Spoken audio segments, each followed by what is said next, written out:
Reinkarnasi Kaisar Iblis Abadi. Bab 1511. Xiao Chen keluar dan langsung melihat Pei Anqi. Apa yang kamu lihat? Ada yang mengejarmu.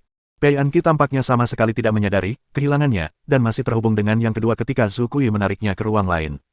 Memanipulasi waktu. Sungguh metode yang ampuh. Xiao Chen tahu bahwa Zhu Kui lah yang telah melakukan sesuatu. Meskipun ia hanya memiliki sedikit kekuatan jiwa yang tersisa, penggunaan waktunya mungkin lebih baik daripada Liang Kui, yang dikenal sebagai penguasa waktu. Zhu Kui jelas-jelas tidak mengambil jurusan di jalan waktu, tetapi dengan dasar nyata dan peningkatan ranah, ia mampu menguasai banyak hal.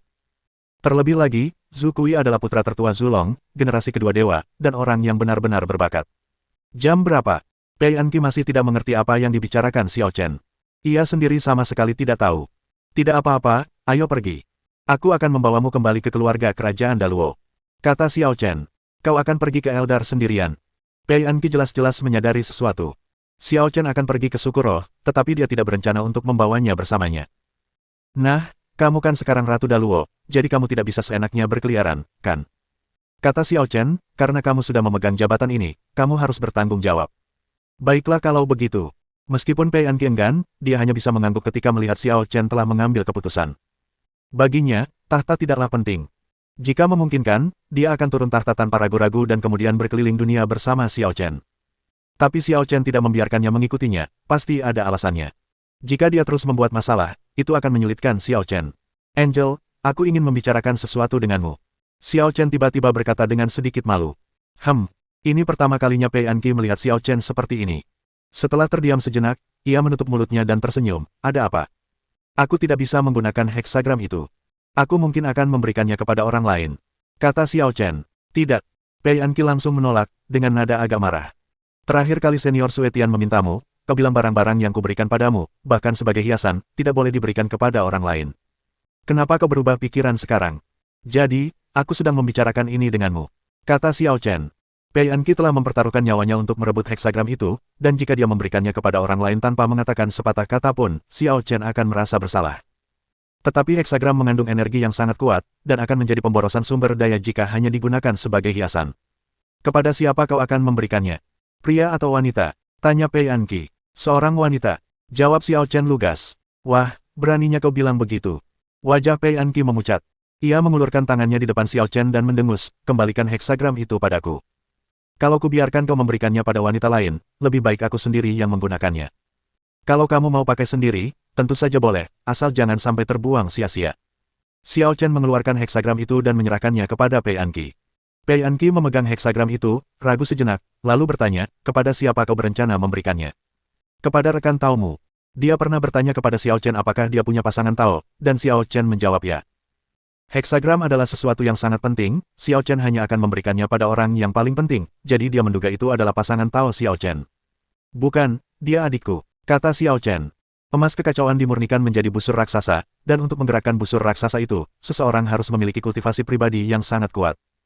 Meskipun Ye Yufei telah lama berada di klan roh dan seharusnya memperoleh sumber daya pelatihan yang kaya dengan bantuan Bingning, saya khawatir dia masih belum bisa mengimbangi kecepatan rekan-rekannya.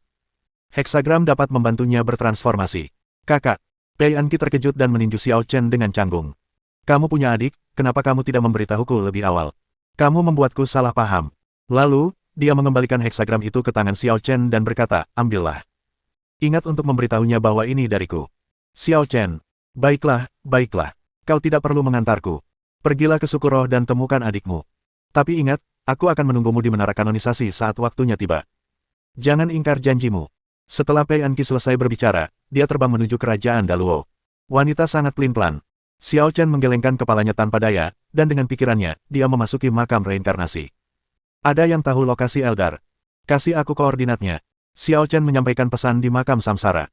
Meskipun makam Samsara luas dan tak terbatas, sebagai penguasa makam Samsara, bahkan suara paling biasa pun dapat terdengar di setiap sudut. Tiba-tiba, sinar cahaya spiritual yang tak terhitung jumlahnya terbang dari segala arah makam Samsara dan jatuh ke tangan Xiao Chen. Cahaya-cahaya spiritual tersebut adalah informasi koordinat yang menandai lokasi para elf. Meskipun klan roh tersembunyi dan bahkan pemimpin klan Ji tidak mengetahui lokasi mereka, ada banyak master di makam Samsara, dan mungkin ada orang-orang kuat setingkat Sukui. Pasti ada seseorang yang tahu lokasi klan roh. Ternyata cukup banyak orang yang mengetahuinya. Terima kasih. Xiao Chen menghafal koordinat ras roh dan meninggalkan makam Samsara. Di antara 33 surga, 6 surga atas sangat suci dan umumnya tidak terbuka ke surga tengah dan surga bawah. Namun, dengan datangnya era baru, banyak orang di surga bawah dan tengah telah berhasil menerobos ke alam suci.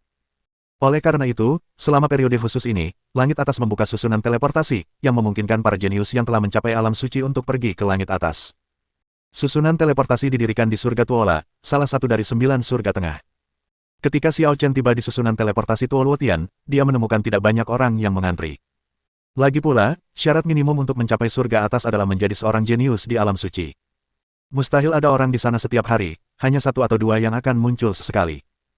Tuan muda, apakah Anda akan pergi ke surga atas? Diakon itu melirik Xiao Chen beberapa kali, mempertahankan nada sopan. Ya, Xiao Chen mengangguk. Kalau begitu, silakan tunjukkan identitas Anda. Kata diaken itu.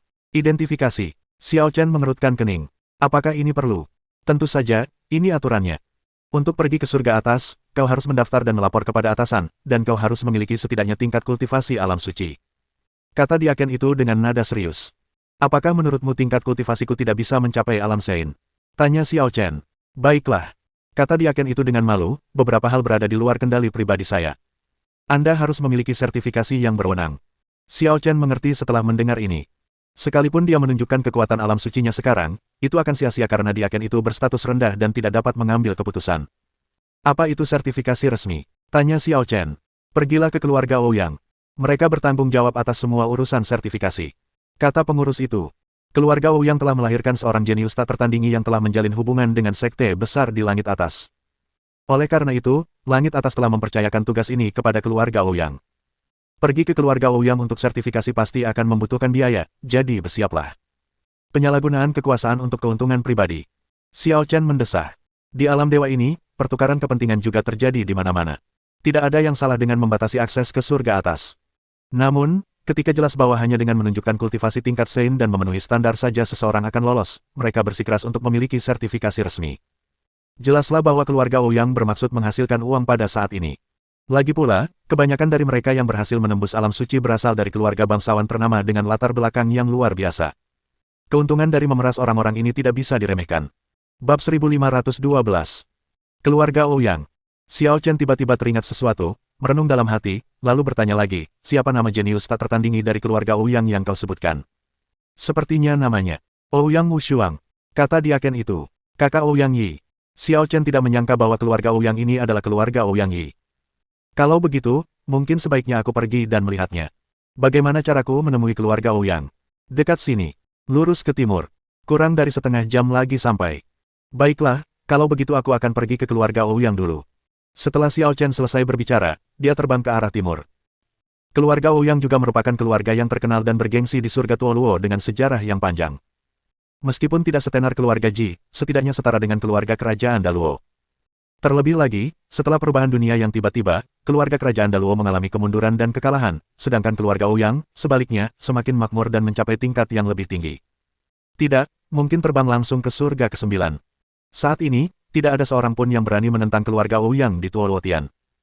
Ketika Xiao Chen tiba di rumah keluarga Ouyang, seorang pelayan menyambutnya di pintu dengan ekspresi menyanjung di wajahnya. Tuan, apakah Anda di sini juga untuk sertifikasi? Ya, Xiao Chen mengangguk. Lalu, seorang pelayan mengulurkan tangannya dan terus memberi isyarat, tetapi dengan senyum di wajahnya, jelas takut menyinggung Xiao Chen. Xiao Chen mendesah, betapa jahat dan menyimpangnya tren ini dalam keluarga Ouyang. Namun pada akhirnya, dia tetap mengeluarkan sekantong batu ajaib, melemparkannya ke beberapa pelayan, dan berkata, hanya itu. Cukup sudah. Setelah mempertimbangkan sejenak, para pelayan menjadi lebih hormat kepada Xiao Chen. Di antara orang-orang yang pernah mereka terima, Xiao Chen dianggap sangat kaya dan luar biasa. Lagi pula, ini hanyalah tip bagi mereka, dan mereka harus membayar mahal untuk sertifikasinya nanti. Tuan, silakan ikuti kami. Pelayan itu membawa Xiao Chen ke rumah keluarga Ouyang. Xiao Chen mengikuti di belakang, dan setelah berjalan beberapa saat, dia tiba-tiba bertanya, apakah Ouyang Yi ada di rumah? Beberapa pelayan berhenti di tempat dan berbalik menatap Xiao Chen dengan heran dan curiga, siapa yang Anda bicarakan, Tuan? Ouyang Yi. Xiao Chen mengulangi. Para pelayan bertukar pandang, senyum mereka lenyap, punggung mereka tak bergerak, sikap mereka agak dingin, kami tidak punya orang seperti itu di keluarga Ouyang, jadi tolong jangan bicara omong kosong, Tuan muda. Tidak, kau yakin? Xiao Chen mengerutkan kening. Hei, apa yang kau lakukan di sini? Seorang pelayan bertanya dengan tidak sabar. Kurasa aku mungkin ada di sini untuk membuat masalah. Kata Xiao Chen, panggil Ouyang Wushuang. Hei, apa kau terlalu puas diri? Punya beberapa batu dewa yang pecah itu masalah besar, tapi bagaimana kau bisa bertemu tuan muda tertua kita hanya dengan mengatakannya? Beberapa pelayan marah sekaligus senang. Sudah lama mereka tidak melihat pria seperti Xiao Chen yang begitu bodoh. Kalau kamu tidak berteriak, aku akan memaksa masuk. Xiao Chen terlalu malas untuk berbicara omong kosong dengan para pelayan, jadi dia berjalan ke halaman. Berhenti. Beberapa pelayan berteriak dengan marah dan bergegas menuju Xiao Chen. Namun, begitu mereka mendekati Xiao Chen, mereka langsung terhempas oleh aura yang dipancarkannya. Tubuh mereka bergetar hebat dan mereka memuntahkan darah. Apa yang telah terjadi? Para penjaga keluarga Ouyang menyadari keributan itu dan bergegas menghampiri. Cepat, cepat tangkap anak itu. Seorang pelayan yang masih sadar menunjuk Xiao Chen dan berteriak. Nak, menyerahlah atau jangan salahkan kami karena bersikap kasar. Para pengawal keluarga Ouyang bersenjata lengkap, mengenakan baju zirah yang sangat canggih yang dapat menahan serangan dari orang suci palsu. Namun, level Sudosanto tidak berbeda dengan debu di depan Xiao Chen. Dia mengambil langkah ringan, dan dengan kekuatannya yang dahsyat, dia menyapu keempat arah dalam sekejap. Dah. Puluhan penjaga berterbangan kemana-mana, baju zirah mereka hancur dan berserakan. Beraninya kau datang ke keluarga Ouyangku dan bertindak liar. Seseorang yang benar-benar kuat muncul di keluarga Ouyang, di tingkat orang suci, dengan cahaya suci di belakangnya menutupi langit dan menyelimuti bumi. Namun, ia tidak langsung menyerang Xiao Chen. Sebaliknya, ia melayang di udara dan bertanya dengan acuh tak acuh, Junior, siapa kau? Kau tahu di mana tempat ini? Xiao Chen juga marah saat ini. Dia tidak berniat mengeluh terlalu banyak dan langsung bertindak. Hanya 3 sinar cahaya suci, sungguh tak tertahankan untuk dilihat. Begitu dia selesai berbicara, dia menjentikkan jarinya. Engah. Orang tua yang melayang di udara langsung terbanting jatuh dari udara, mendarat dengan keras di tanah. Bagaimana itu mungkin? Para pelayan dan pengawal keluarga Ouyang semua membelalakan mata mereka karena ngeri. Dia merupakan tetua agung keluarga Ouyang, orang paling berkuasa kedua dalam keluarga Ouyang, kedua setelah putra tertua Ouyang Wushuang. Tetapi Xiao Chen hanya menjentikkan jarinya dan membunuh tetua tertinggi dalam sekejap. Sepertinya kau punya status tinggi di keluarga Ouyang. Xiao Chen menghampiri lelaki tua itu dan berkata dengan acuh tak acuh, aku ingin bertanya, di mana Ouyang Yiren? Ouyang Yi. Pria tua itu menahan rasa takutnya dan menjawab dengan gemetar, dia sudah lama hilang dan tak pernah kembali. Kamu belum membalas. Xiao Chen punya firasat buruk. Pei Anqi dengan jelas mengatakan bahwa Ouyang Yi telah kembali ke keluarga Ouyang, jadi mengapa dia tidak kembali? Di mana Ouyang tak tertandingi? Di halaman timur. Memimpin jalan. Ya. Halaman timur adalah tempat dengan lingkungan paling elegan dan pemandangan terbaik keluarga Ouyang. Pada saat ini, seorang gadis sedang memancing di paviliun di halaman. Umpan. Ikan di danau memakan umpan itu, dan gadis itu dengan gembira menarik pancingnya dan berteriak kegirangan. Gerakannya canggung dan jelas bahwa dia jarang memancing. Faktanya, dunia ilahi terutama berfokus pada praktik spiritual, dan memancing adalah sesuatu yang hanya dilakukan manusia biasa. Sungguh bodoh jika seorang praktisi spiritual pergi memancing. Namun terkadang, hal-hal paling biasalah yang dapat mendatangkan kebahagiaan terbesar bagi seseorang. Ada 2 orang lagi di paviliun. Salah satunya adalah pengikut sekaligus pengawal gadis itu. Ia tampak parubaya, dengan ekspresi dan tatapan dingin, tetapi tingkat kultivasinya tak terbayangkan. Orang lainnya adalah seorang pemuda yang tampan dan tinggi. Dia adalah Ouyang Wushuang, orang nomor 1 di keluarga Ouyang saat ini. Dia pernah membuat heboh di Tuo Luotian. Beberapa orang mengatakan bahwa dia bisa menyaingi Mu Yuhan dari Sekte Qiankun dan Yue Nu dari Sekte Suewe. Tetapi orang jenius seperti itu tampak sangat terkendali di depan gadis itu. Ketika gadis itu sedang memancing, dia berdiri diam dan tidak berani mengatakan sepatah kata pun. Hingga, suara perkelahian terdengar di luar. Wushuang, sepertinya ada sesuatu yang terjadi di luar. Bagaimana kalau kamu keluar dan melihat? Tanya pria parubaya yang dingin itu. Ouyang Wushuang berkata dengan hormat, jangan khawatir, Paman Ling. Serahkan urusan sepele itu kepada anggota klan saya. Beraninya saya merusak kesenangan nona muda. Gadis itu tidak menoleh ketika mendengar itu. Ia masih fokus pada pancing dan danau, tetapi ia melambaikan tangannya, senang Paman Ling ada di sini untuk menemaniku. Kamu bisa pergi dan mengurus semuanya di luar. Baiklah. Ouyang Wushuang membungkuk dan hendak pergi. Peng. Tiba-tiba sebuah sosok terbang dari luar dan jatuh ke dalam danau. Celepuk. Air terciprat kemana-mana. Gadis yang duduk di tepi danau itu terkejut dan basah kuyup, kehilangan keanggunan dan citranya sepenuhnya. Ah! Setelah sesaat terkejut, gadis itu menjerit seperti babi yang sedang disembelih. Jangan panik, nona muda. Pria parubaya itu segera merapal mantra untuk mengeringkan pakaian gadis itu. Ouyang Wushuang juga terkejut dan berteriak dengan marah, siapa itu? Bab 1513. Ouyang Wushuang melihat dengan jelas bahwa orang yang jatuh ke danau adalah tetua tertinggi keluarga Ouyang. Meskipun kekuatan tetua agung ini jauh lebih rendah daripadanya, ia tetap sangat hebat. Ia telah mengembangkan 3 cahaya suci. Para jenius biasa bukanlah tandingannya. Tapi, bagaimana dia bisa berada dalam kekacauan seperti itu, terkena ledakan dari luar dan terjatuh ke dalam danau. Pada saat ini, Ouyang Wushuang, Paman Ling dan gadis yang sudah sedikit tenang semuanya melihat ke arah pintu masuk halaman. Di sana, seorang pria muda yang tinggi dan ramping berjalan perlahan, dengan ekspresi agak acuh tak acuh di wajahnya. "Siapa kamu?" tanya Ouyang Wushuang. Xiao Chen melirik sekilas ke arah Paman Ling dan gadis itu, lalu akhirnya menatap Ouyang Wushuang dan bertanya, "Apakah kamu saudara laki-laki Ouyang Yi, Ouyang Wushuang?" Ouyang Wushuang terkejut, "Mengapa Anda menyebutkan Ouyang Yi secara khusus?" Ouyang Wushuang sangat tidak senang dengan cara Xiao Chen bertanya. Mungkinkah ketenarannya tidak sebesar pecundang Ouyang Yi itu, jadi dia perlu menggunakan saudara laki-laki Ouyang Yi untuk memastikan identitasnya. "Aku bertanya padamu, kemana Ouyang Yi pergi?" kata Xiao Chen. "Oh, begitu. Kau temannya." Ouyang Wushuang tiba-tiba tertawa. "Namamu bukan Xiao Chen, kan? Dia menyebutkan aku kepadamu, yang berarti kamu telah melihatnya selama ini." Tanya Xiao Chen. "Tentu saja," kata Ouyang Wushuang. "Lalu mengapa anggota keluarga Ouyang lainnya mengatakan bahwa Ouyang Yi telah lama hilang dan tidak pernah kembali?" "Saya bertemu dengannya secara pribadi, dan dia tidak kembali ke keluarga Ouyang." Xiao Chen terus menatap Ouyang Wushuang. Jika Ouyang Wushuang berbohong, dia tidak akan bisa menyembunyikannya. Namun sejauh ini, meskipun ekspresi dan perilaku Ouyang Wushuang tidak normal, apa yang dikatakannya seharusnya benar. "Lalu di mana dia sekarang?" Xiao Chen bertanya lagi. "Entahlah. Dia sangat keras kepala dan tak pernah pulang sepanjang tahun. Tak ada yang tahu persis keberadaannya." Ouyang Wushuang menggeleng. Ketika dia mengatakan ini, dia sangat tenang, dan tidak ada yang aneh sama sekali. Dia sepertinya berpikir Xiao Chen mudah dibodohi. Namun, nada bicara Xiao Chen tiba-tiba berubah dingin saat mendengar ini, "Kamu berbohong." "Apa hakmu untuk berkata begitu, Tuan?" tanya Ouyang Wushuang dengan marah. "Berdasarkan intuisiku," kata Xiao Chen dingin. "Anda, anak muda, bukankah kau bersikap tidak masuk akal?" Pria parubaya berdarah dingin, Paman Ling, melangkah maju, berdiri di depan Ouyang Wushuang, dan menghadapi Xiao Chen. "Orang yang kau cari tidak ada di sini, jadi kau memulai perkelahian dan menyakitinya. Saudaranya sendiri bilang dia tidak tahu di mana dia berada, tapi kau tidak percaya dan bersikeras menanyakan kebenaran. Bukankah ini logika bandit? Siapa kamu?" Xiao Chen menatap Paman Ling. "Aku adalah Huo Ling, penjaga sekte ilahi gagak emas.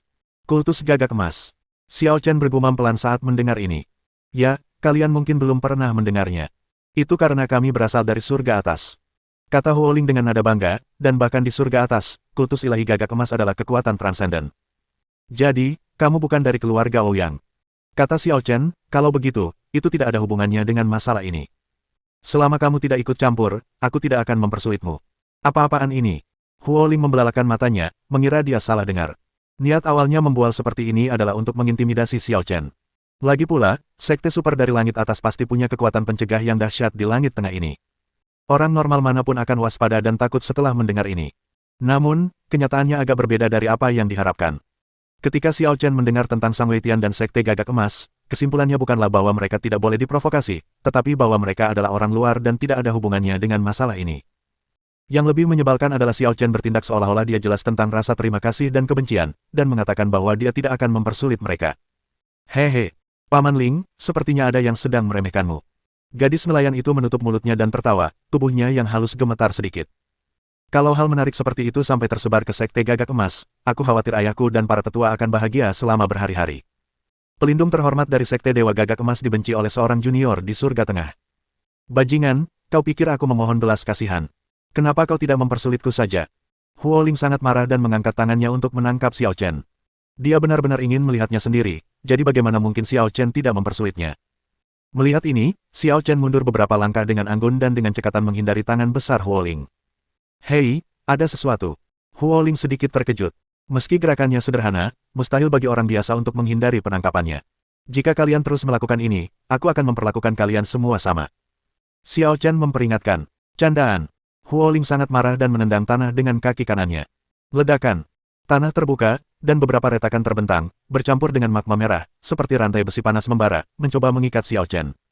Melihat ini, Xiao Chen merasa sedikit penasaran. Ini bukan kawah, jadi magma tentu tidak akan keluar begitu saja dari bawah tanah. Jelas, ini adalah teknik magis yang dilakukan oleh Huo Ling. Retakan di tanah sangat teratur, membentuk formasi. Xiao Chen mencoba mengangkat kakinya, tetapi segera merasakan tekanan yang tidak dapat dijelaskan yang dengan paksa mengikatnya ke tempat itu. "Kau membentuk formasi dalam sekejap. Aku meremehkanmu." Xiao Chen menatap Huo Ling dan berkata, "Kekuatanmu tidak kalah dengan Rui Yuan." Huoling ini kemungkinan besar mengambil jurusan seni formasi, dan pencapaiannya dalam formasi cukup mencengangkan. Siapa Rui Yuan? Huoling bertanya tanpa sadar. Itu tidak penting. Xiao Chen menggelengkan kepalanya, tidak berniat menjawab. Benar, itu sama sekali tidak penting. Kata Huoling, kau sudah terjebak dalam formasi perangkap Dewa Api Emasku.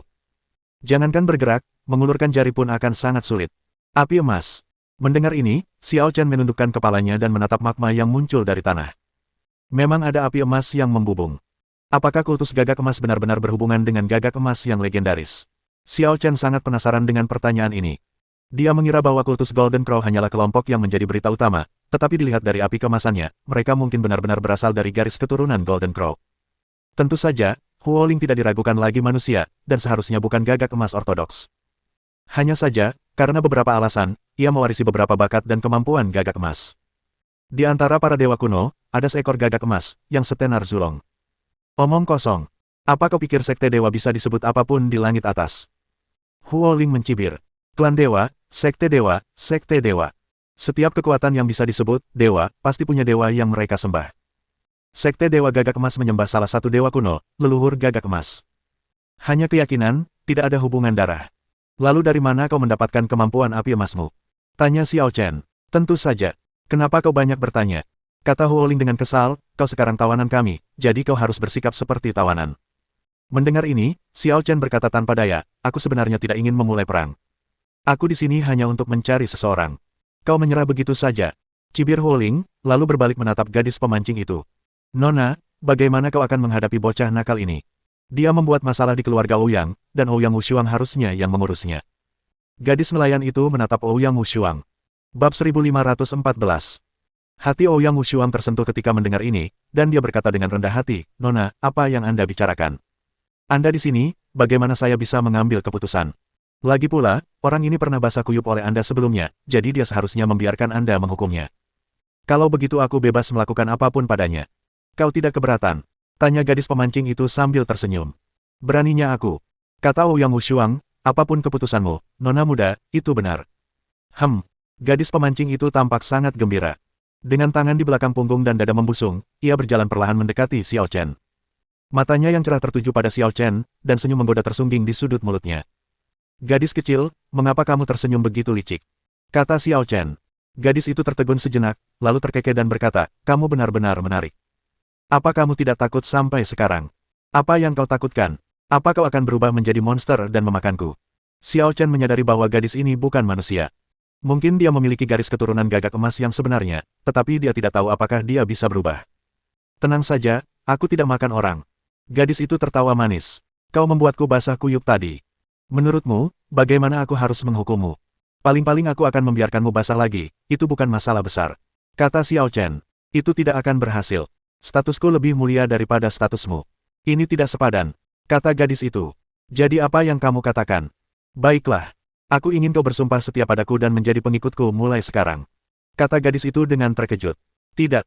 Ekspresi Ouyang Wushuang dan Huoling berubah, dan mereka buru-buru berbicara untuk menghentikannya. Kenapa tidak? Gadis itu berbalik dan menatap mereka berdua dengan marah. Bukankah kalian membiarkan aku yang memutuskan? Nona, aku memintamu untuk menghukumnya, bukan memberinya hadiah. Tanya Huoling, siapa di dunia ini yang pantas untuk berada di sisimu selamanya? Paman Ling, bukankah paman selalu mengikutiku sejak aku kecil? Tanya gadis itu dengan nada tidak yakin. Aku berbeda. Aku ingin melindungimu. Kata Huoling. Aku tidak peduli. Membosankan sekali bersama pria tua sepertimu setiap hari.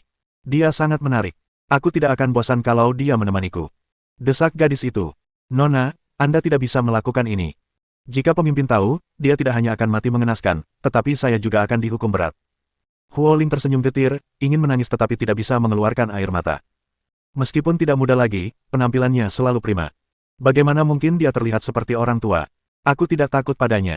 Dia bukan ayahku. Kenapa dia harus mengendalikanku? Gadis itu bahkan tidak mau memperhatikan pemimpin kultus gagak emas. Kemudian, gadis itu berbalik dan menghadap Xiao Chen, jangan khawatir, selama kamu setuju menjadi pengikutku, aku bisa melindungimu, kalau tidak. Apalagi? Xiao Chen tertawa. Gadis itu memiringkan kepalanya dan berpikir sejenak, lalu mengangkat tangan kecilnya yang indah dan api emas pucat muncul, terus-menerus memancarkan energi panas yang mengerikan. Api suci gagak emas. Melihat ini, napas Huoling tersendat dan matanya terbakar. Sebagai anggota klan dewa, Jinwoo memiliki bakat-bakat hebat yang tak terhitung jumlahnya, dan memanipulasi api hanyalah salah satunya. Setiap anggota suku Golden Crow yang lahir dengan rasa takut akan cinta dapat melahirkan api Golden Crow. Bergantung pada konsentrasi darah mereka, tingkat api gagak emas yang dikendalikan oleh orang gagak emas akan berbeda, dan tingkatnya biasanya dibagi menurut warna. Level tertinggi Golden Crow Fire adalah emas. Meskipun api di tangan gadis itu hanya berwarna emas muda, namun apinya cukup menyilaukan, sesuatu yang tidak dapat dipadamkan oleh banyak orang Jinwoo ortodoks. Pemimpin berkata bahwa api suci gagak emas ini dapat dengan mudah membakar tubuh dan jiwa seorang suci hingga mati, sehingga tidak memberinya kesempatan untuk bereinkarnasi. Gadis itu mengangkat api suci gagak emas dan memamerkannya di depan Xiao Chen. Apa kau takut? Kau begitu dekat denganku, tapi berani mengambil benda sepenting itu. Apa kau tidak takut aku akan merebutnya? Xiao Chen menyipitkan mata dan menatap api suci gagak emas di tangan gadis itu. Kamu tidak bisa bergerak lagi. Gadis itu berhenti berbicara di tengah jalan. Karena dia melihat Xiao Chen yang jelas-jelas terikat oleh formasi itu, tiba-tiba mengangkat tangannya dan melambaikannya di depannya. Dia hanya merasakan telapak tangannya menjadi ringan, dan api suci gagak emas yang membumbung tinggi menghilang begitu saja. Api suci gagak emas awalnya diciptakan olehnya menggunakan kekuatan garis keturunannya sendiri. Api itu lebih dekat dengannya daripada senjata ajaib penyelamat hidupnya. Mustahil baginya untuk direnggut oleh orang lain seperti benda eksternal. Tetapi pada saat ini, gadis itu mulai meragukan hidupnya dan berdiri di sana dalam keadaan linglung. Ia menyadari bahwa ia telah kehilangan koneksi dengan api suci gagak emas. Bagaimanapun ia memanggilnya, api suci gagak emas tidak akan muncul lagi. Meskipun gadis itu tidak tahu apa yang dilakukan Xiao Chen, dia yakin itu ada hubungannya dengan Xiao Chen. Bukankah dia terjebak dalam formasi Paman Ling? Bagaimana dia masih bisa bergerak? Nona, hati-hati. Huo Ling bergegas mendekat dan mendorong gadis itu di belakangnya, menatap Xiao Chen dengan kaget, kau tidak terjebak. Formasi itu kelas 2, nyaris tak bisa diterima, tapi tidak cukup bagus untuk menjebakku. Dengan suara tenang, Xiao Chen mengangkat tangan kanannya sedikit, mengayunkannya, dan energi pedang menebas ke bawah. Ledakan. Magma di tanah sekitarnya dihancurkan oleh energi pedang dan menghilang menjadi ketiadaan, dan formasi itu hancur total. Peng! Huo Ling terkena energi yang kuat dan tidak mampu menahannya sejenak, jadi dia mundur 3 atau 4 langkah. Serangan pedang biasa punya kekuatan seperti itu, kau. Gelombang ketakutan yang besar melanda hati Huo Ling. Berapa umur anak ini? Seberapa kuat dia? Tak heran ia tak pernah menunjukkan rasa takut atau malu dari awal hingga akhir. Bukan karena ia menyadarinya belakangan, melainkan karena ia sangat percaya diri. Dia adalah penjaga sekte gagak emas, tetapi hari ini dia dikalahkan sepenuhnya oleh pemuda ini. Ouyang Wushuang, bawa nona muda itu pergi.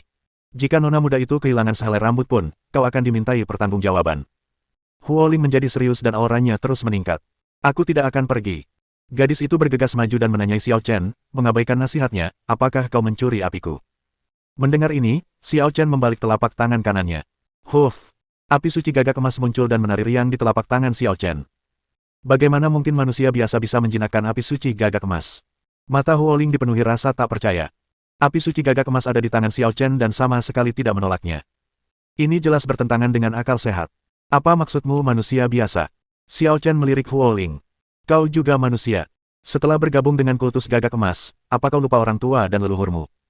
Ras manusia pada dasarnya adalah makhluk terbelakang, terlahir dengan kekurangan. Huo Ling berkata dengan yakin, para dewa kuno, Zulong, Jinwoo, dan Shen Huang. Tanpa ras manusia, mustahil dewa sejati akan lahir. Jadi, ada orang sepertimu yang meninggalkan martabat kemanusiaannya dan bergabung dengan kultus gagak emas. Xiao Chen marah tanpa alasan dan mengangkat tangannya untuk mengayunkan pedang. Tampaknya biasa saja dan kasual, tetapi mengandung tekanan pedang untuk membunuh dewa dan melenyapkan kejahatan. Ekspresi Huo Ling sedikit berubah. Ia tak berani gegabah. Darah Golden Crow yang ditransplantasikan mengalir deras di tubuhnya, dan ia menggunakan kemampuan unik Golden Crow. Segel surga pembakar matahari agung. Dalam sekejap, seolah-olah matahari yang tak terhitung jumlahnya jatuh, menciptakan lautan api di sekitar Huo Ling. Pedang Xiao Chen terbang masuk, menyebabkan lautan api yang membakar bergulung dengan hebat. Seluruh keluarga Ouyang ditelan oleh lautan api yang meluas dan langsung berada dalam bahaya kepunahan. Bab 1515. Huo Ling sendiri juga merupakan sosok yang kuat, telah mengolah 10 cahaya suci. Selain itu, ia telah mentransplantasikan darah gagak emas dan memahami bakat-bakat klan gagak emas. Oleh karena itu, kekuatan tempurnya lebih tinggi daripada Rui Yuan dan Ji Hongsheng. Pada saat ini, dia menggunakan segel langit terbakar matahari agung, yang mengaduk lautan api yang mengamuk dan mengembun menjadi segel gagak emas untuk melawan energi pedang Xiao Chen. Konflik terkuat menempatkan keluarga Ouyang dalam bahaya kepunahan. Dia punya beberapa kemampuan, tapi dia tidak sehebat itu. Xiao Chen mengakui bahwa bakat Golden Crow memang unik, tetapi ini bukan alasan untuk mengabaikan dan meremehkan martabat umat manusia. Tiba-tiba, energi pedang yang ditelan oleh segel langit terbakar tiba-tiba muncul dari lautan api dan meledak. Desir, desir, desir. Energi pedang terbagi menjadi ratusan juta energi pedang kecil, menimbulkan malapetaka di kehampaan. Setiap kali energi pedang melewatinya, api pun padam. Dalam sekejap mata, lautan api menghilang dan segel surga yang terbakar hancur. Energi pedang masih sama agung dan kuatnya seperti sebelumnya, membumbung tinggi ke angkasa. Bagaimana itu mungkin? Wajah Huo Ling dipenuhi keterkejutan dan ketidakpercayaan. Dia yakin bahwa Xiao Chen tidak menggunakan jurus kedua, dan bahwa energi pedang terbelah itu adalah pedang yang sama yang pernah dia ciptakan secara kebetulan sebelumnya. Tetapi pedang seperti itu benar-benar mematahkan kekuatan sihir terkuatnya setelah diperkuat. Paman Ling, minggir.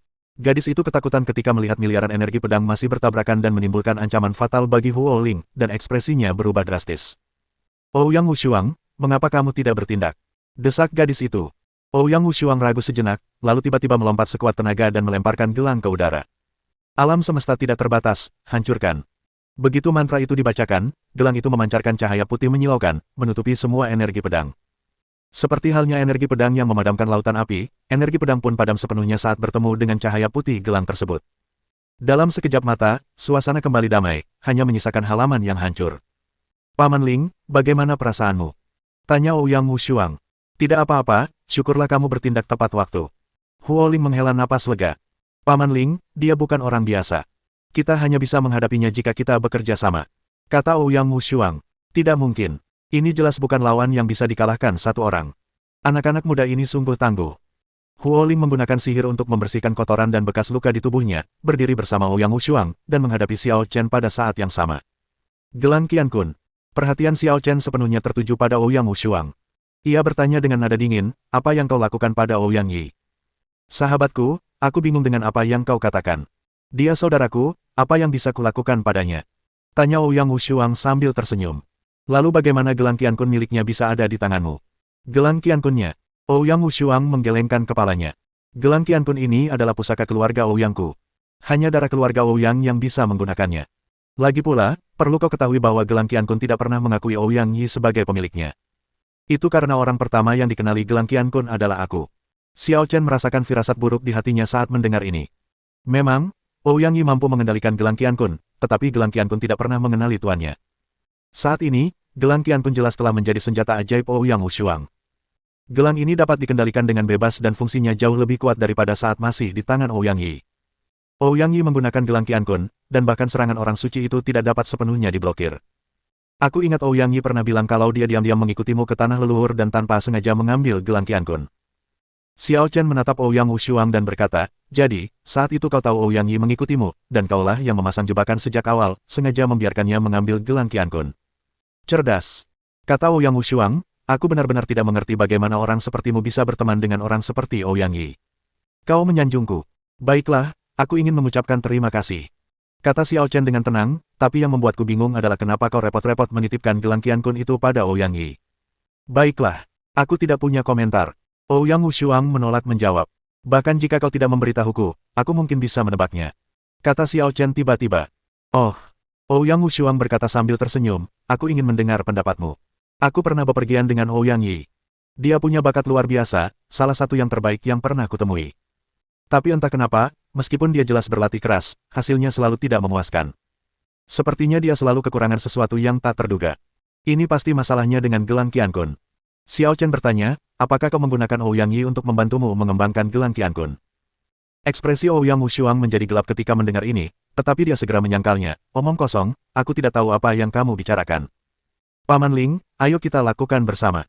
Jangan khawatir, dengan gelang Qiankun di sini, dia tidak akan bisa melukai sehelai rambut pun di kepala kita. Ouyang Wushuang tampaknya ingin sekali menyingkirkan Xiao Chen. Begitu selesai berbicara, ia bergegas menghampiri Xiao Chen. Aku benar-benar tidak ingin diberi pelajaran oleh junior sepertimu. Huo Ling juga mencibir saat ini, bekerja sama dengan Ouyang Wushuang untuk melancarkan serangan sengit. Segel surga pembakar matahari agung. Keahlian unik gagak emas kembali digunakan, dan lautan api pun menyebar. Garis-garis bekas terik matahari muncul dari lautan api, bagai matahari yang terbit di langit, melepaskan kekuatan untuk membakar dunia. Melihat ini, Xiao Chen berdiri diam seperti gunung, tetapi domain pedang surgawi tiba-tiba terbuka dan niat pedang secara otomatis melindungi tubuhnya. Wah, wah, wah. 10.000 pedang bangkit dari bumi, membentuk formasi pedang tak tertandingi yang membelah lautan api dan menebas matahari yang terik. Oh, tidak berguna. Melihat ini, Ouyang Wushuang mengeluarkan gelang Qiankun. Alam semesta tidak terbatas, hancurkan. Gelang Qiankun memancarkan cahaya putih, menutupi area di sekitarnya. Formasi 10.000 pedang tidak berguna dalam menghadapi kemampuan penyeimbang gelang Qiankun dan musnah dalam sekejap. Apakah menurutmu gelang Qiankun di tangan Ouyang Yi sama dengan yang ada di tanganku? Ouyang Wushuang tertawa. Tahukah kau mengapa aku bisa bergabung dengan Sekte Ilahi Gagak Emas? Itu karena aku menggunakan gelang Qiankun untuk menerima kekuatan magis dari pemimpin sekte. Pemimpin sekte menghargaiku dan mempromosikanku sebagai pengecualian. Itu karena gelang Qiankun lah yang kuat, bukan kau. Xiao Chen menatap Ouyang Wushuang dengan sedih. Beraninya kau terang-terangan menunjukkan benda suci seperti itu kepada kultus Gagak Emas. Seberapa besar hatimu? Xiao Chen yakin Sekte Gagak Emas punya ide tentang gelang Qiankun, tetapi gelang Qiankun agak istimewa dan membutuhkan darah keluarga Ouyang untuk mengaktifkannya. Mereka belum menemukan solusi saat ini, jadi mereka memutuskan untuk mempertahankan Ouyang Wushuang. Jika suatu hari mereka memecahkan rahasia gelang Qiankun, mereka pasti akan membunuh Ouyang Wushuang dan mengambil hartanya. Mungkinkah Ouyang Wushuang tidak dapat melihat kebenaran yang begitu jelas? Bukan itu yang perlu kamu khawatirkan. Yang perlu kamu khawatirkan sekarang adalah bagaimana caranya bertahan hidup dariku dan Paman Ling. Ouyang tak tertandingi mencibir. Tentu saja dia mengerti apa yang dikatakan Xiao Chen, tetapi dia punya rencananya sendiri. Bagaimanapun, dengan gelang Qiankun, dia tidak terkalahkan dan dapat melarikan diri kapan saja, jadi dia tidak takut. Formasi 10.000 pedang telah hancur, dan segel langit terbakar matahari agung milik Huo Ling tidak lagi terhalang. Untuk sesaat, lautan api menyebar, naga api bersilangan, matahari yang terik jatuh. Segala macam serangan ganas diarahkan ke Xiao Chen. Aku juga benar-benar lelah.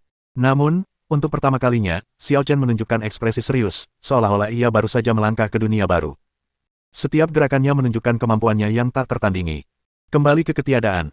Dengan jentikan tangannya, niat utama ketiadaan muncul kembali, dan pedang ketiadaan menyapu ladang. Lautan api, naga api, matahari yang membakar. Tidak peduli seberapa ganasnya serangan itu, ia akan berkurang menjadi nol di bawah tujuan akhir ketiadaan, dan menghilang seperti gelembung. Sialan, Qiankun Wuliang, hancurkan. Ouyang Wushuang buru-buru mengeluarkan gelang Qiankun, mencoba menghancurkan pedang ketiadaan. Namun, peng! Saat gelang Qiankun menyentuh pedang ketiadaan, ia gagal dan terpental, kilaunya perlahan meredup. Bab 1516. Gelang Qiankun sebenarnya. Bagaimana mungkin? Ouyang Wushuang berdiri di sana dengan linglung, wajahnya penuh ketidakpercayaan dan ketidakmampuan untuk menerima.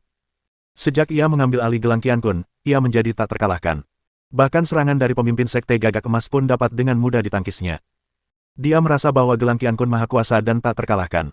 Selama dia memiliki gelang Qiankun di tangannya, dia akan menjadi tak terkalahkan dan tidak ada seorang pun yang bisa melakukan apapun padanya. Namun, apa ini?